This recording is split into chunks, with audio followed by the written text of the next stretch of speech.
Aaron Stelle here with West and How to Be Stellar, and I'm really excited to be joined by Jolin Warren of Umpqua Bank and also part of the Legislative Committee for OMBA. So thank you very much for joining, Jolin. Well, thanks for having me, Aaron. So, with that in mind, now that we're starting to see counties open back up, now that we're starting to see, kind of some changes, in regards to the COVID response and things like that, what are you seeing out there on the legislative side? On the legislative side? Or just in the response? Okay, so maybe we'll kind of back up a little bit and talk about what happened. Okay. So we'll talk about, you asked me before and when we were chatting about forbearance and defaults and the government response to that. So one of the really great things that came out of this is as OMBA, when this whole thing kind of went sideways, our legislative committee reached out to other legislative committees, appraisers, title, escrow, the other players in the market, and pushed real hard to keep Oregon real estate open, where California and Washington closed. We also pushed for the 90-day forbearance. Now, that was one of the most misunderstood legislative moves, I guess, for lack of a better term. The news, which we all love, the media, we're putting a period at the end of the word forbearance. There should have been a comma. So a lot of people misunderstood that whole goal. It's important to know that the end of this quarter, we had below 10% of homeowners that were in forbearance, and forbearance is not a good thing. It's not, the government's not going to make that payment. Your bank's not going to make that payment. That is supposed to be a relief for 90 days to get, whatever you need together, your budget together to either, do a loan modification, avoid foreclosure. So it's important to know that 10% of homeowners, and this is a national statistic from the NBA, are in forbearance.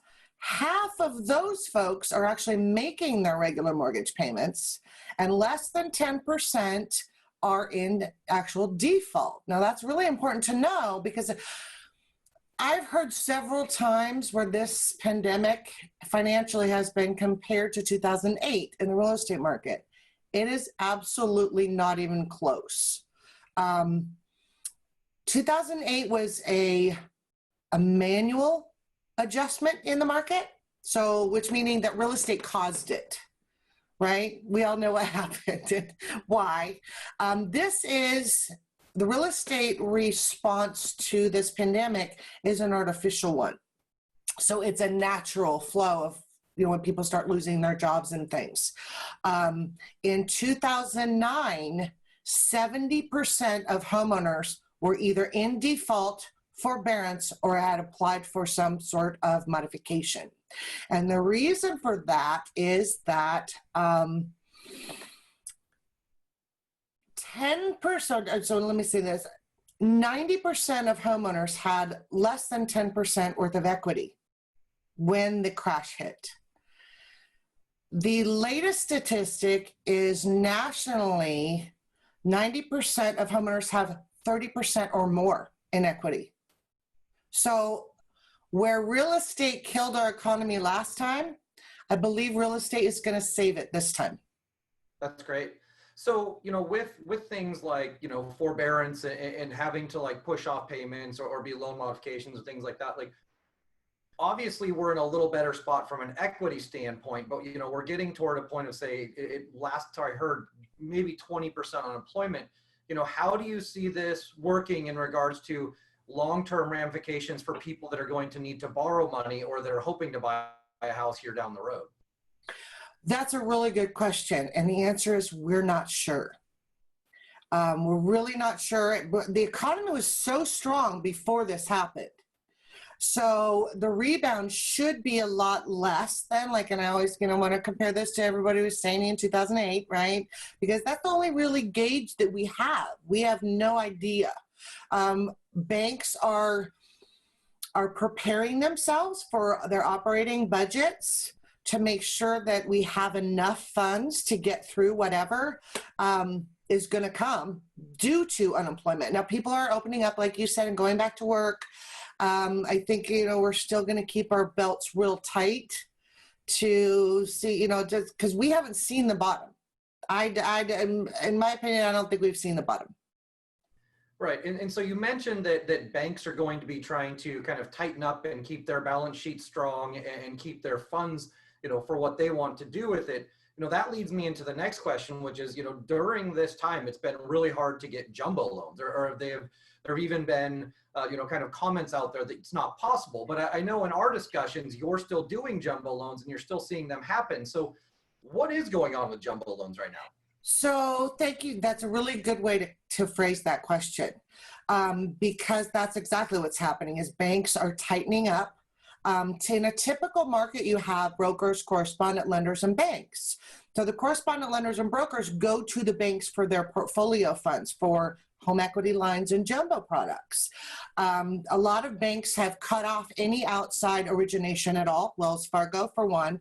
And I believe, and I don't know for sure, there's been a requirement for some sort of deposit with Wells Fargo to get a jumbo loan. Chase has really backed off on their guidelines, sort of like we have the product, but we really don't want you to use it kind of thing, like the government. Jumbo loans are available. Correspondent lenders, which are outside originators, are cut down to, I believe, 80% loan to value. So yeah, we're keeping it tight. So when there are still jumbo products available.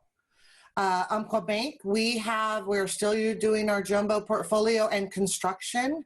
US Bank is still doing their jumbo and construction. I believe On Point as well. So they're out there. They're just not giving it away the way they were before. So jumbo financing available all day long. Go directly to the banks though. Okay. And so, along those lines, if you're an agent right now and you have a client looking for, and it doesn't even have to be jumbo necessarily, because we're hearing a lot about rates and things like that. Like, has the lending environment changed at all in this? Are there different requirements? Are they looking for different things out of borrowers? Like, what advice would you give borrowers right now? Advice I give borrowers, and I hear this a lot, well, I'm going to wait for the foreclosure market. Well, so your equity or the value in your home is simply a snapshot in time. You don't lose or gain anything until you're forced to try to access that equity. So the advice I'm giving is don't wait. Rates are phenomenal right now, which means you can qualify for more house. We're probably going to take a dip. And I think everybody agrees with that. We're probably going to take a dip. But if stay liquid. If you've got the liquid funds to ride it out, you don't have to access that equity, and we're going to see a rebound, and you're going to get more equity in the long run. The structure of approvals are changing for sure. We're having to address COVID. First thing is a COVID disclosure. COVID disclosure, you need to say that you're not in forbearance, you have not applied for forbearance, and that your income and employment have not been affected before we can even move file forward. We're seeing a lot of challenging guidelines around that, right? But we're still lending money. We're still encouraging people to purchase homes, refinance, and I always keep saying this to my referral partners. Go out there and do your jobs. Do it for your country, because that's what's going to help us rebound a lot quicker out of this is real estate. So with that in mind, are you seeing any, are there changes in timelines or anything as far as transactions go? Actually, purchase applications are up. They've increased over the last, say, 30 to 45 days. Timelines, yes. What happened in February, March, and April is lenders, we as an industry had a overwhelming amount of refinances in our pipeline. So what we did as across the board is we all moved our margins for refinances, kind of slow that down a little bit. I don't like to this. I know this is not an Umpqua ad, but I have to tell you, best staff I've ever worked with in my 30 years. They moved $300 million in 2 months to closing. So now that those refis are closing and kind of getting out of the pipeline, we're getting our return times back. So yes and no. They are slowed because of the guidelines, because of the extra documentation we've had. We're having to do more verifications at closing or closer to closing to make sure they're still working. The Fannie and Freddie have rolled out the guidelines for COVID affected employment, self-employment, so that's really helpful because we're not all standing there scratching our heads going, I don't know how we're going to qualify you after this. So that's really positive. And we're moving forward. We really are. So yes, turn times are slowed, but lenders across the board are working on that.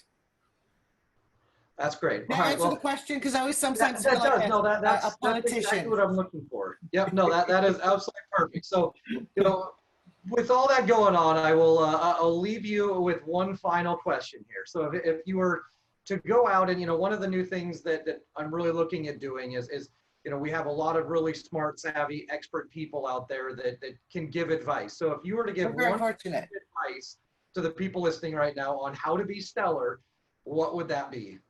How to be stellar? Be stellar and listen to your customer, listen to your client's needs. If they're saying, I really want this great deal out there and I'm waiting for this, or, give them the right advice, research the advice and listen to what their actual goals are. Like I said before, the rates are fantastic. And if they're looking for that great deal, I just don't see that going to happen.